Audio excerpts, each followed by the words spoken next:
Telugu digital media network లో political కేటగిరీలో number 1 కేవలం 72 గంటల్లో 1,50,00,000 వ్యూస్ పైగా పాపులర్ టీవీ నెట్వర్క్. ఇప్పుడు రేవంత్ రెడ్డి సీఎం అయిన తర్వాత నిన్న మీటింగ్ పెట్టారు కదా సార్ ఒకటి.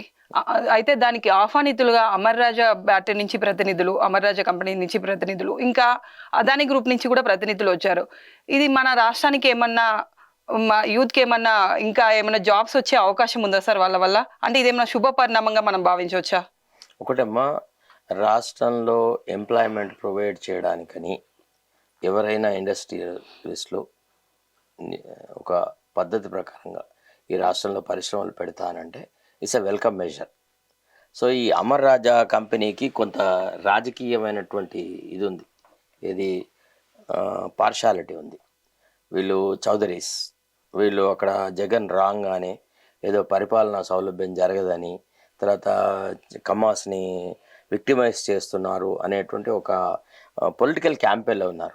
తర్వాత ఈ అమర్ రాజా కంపెనీ యొక్క మెయిన్ పర్సన్ అతను ఈ himself is a parliament member Telugu Desam party తరఫున, అంటే జగన్కి వ్యతిరేకంగా ఒక ఉద్యమం నడుపుతున్నటువంటి వ్యక్తి.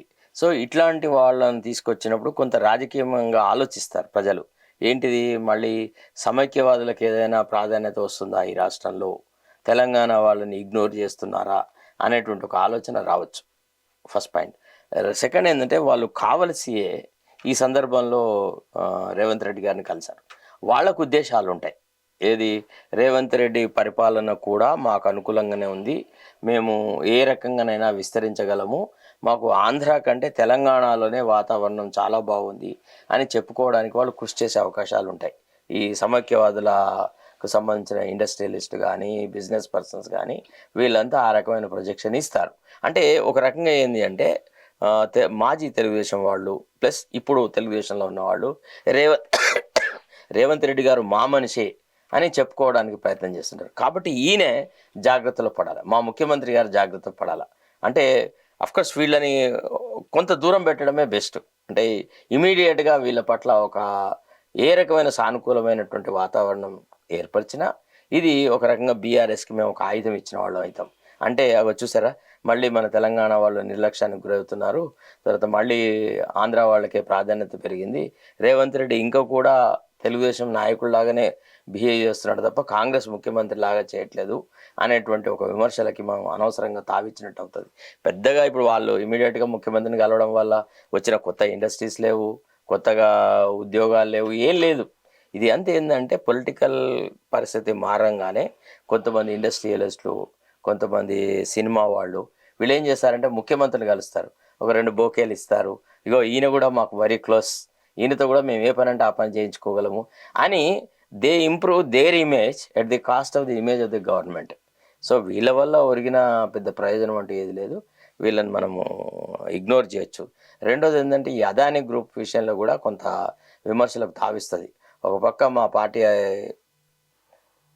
Most important leader Rahul Gandhi గారేమో అదాని మీద అటాక్ చేస్తున్న సందర్భంలో అదాని గ్రూప్తోని మనం ఇక్కడ రాష్ట్రాలలో చర్చలు జరపడం అది ఎంతవరకు మనకు ఉపయోగపడుతుంది అనే విషయం కూడా ముఖ్యమంత్రి గారు ఆలోచిస్తారని నేను భావిస్తున్నాను.